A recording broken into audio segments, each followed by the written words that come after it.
Hi, my name is Bill Schoolman, and my company started a lawsuit against the MTA and all the people in Albany to fight the MTA payroll tax. This is a message to all New York State business owners. Stop being Albany's ATM card.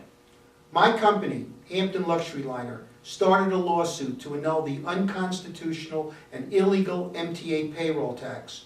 Winning this lawsuit will save New York State business owners $1.8 billion.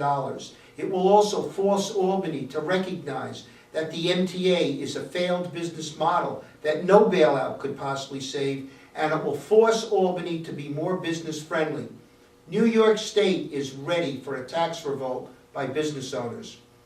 This is how New York State business owners are thought of and treated by the current administration in Albany.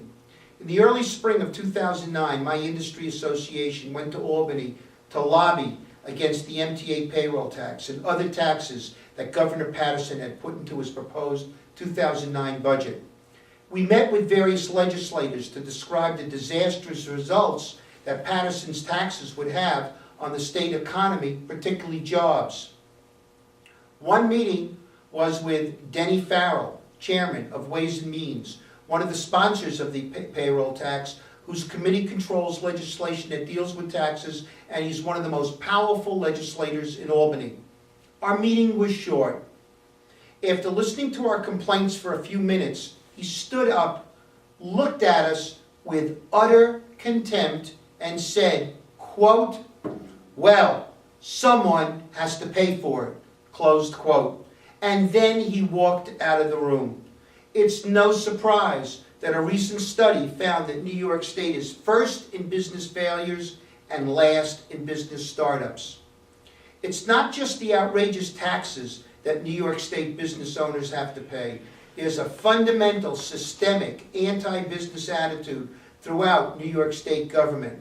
If you've ever had disputes with some of the administrative agencies, the deck is clearly stacked against you.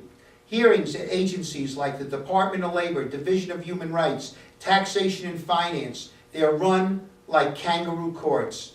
It's very difficult for New York State business owners to get a fair shake.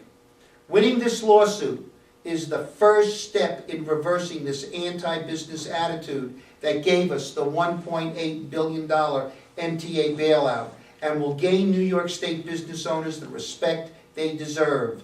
It sends the correct message to every existing and potential politician that New York State business owners and taxpayers in general are a force to be reckoned with and no longer will be Albany's ATM card. No longer will taxpayers accept legislators who support special interest groups when they get to Albany. They lie to us when we elect them, and when they get to Albany, they do the exact opposite. Just a quick review of the New York State pension system reveals how special interest groups cause high taxes. Thank you for listening, and for any additional information, please go to my website, MTA taxpayerabuse.org. Thank you again.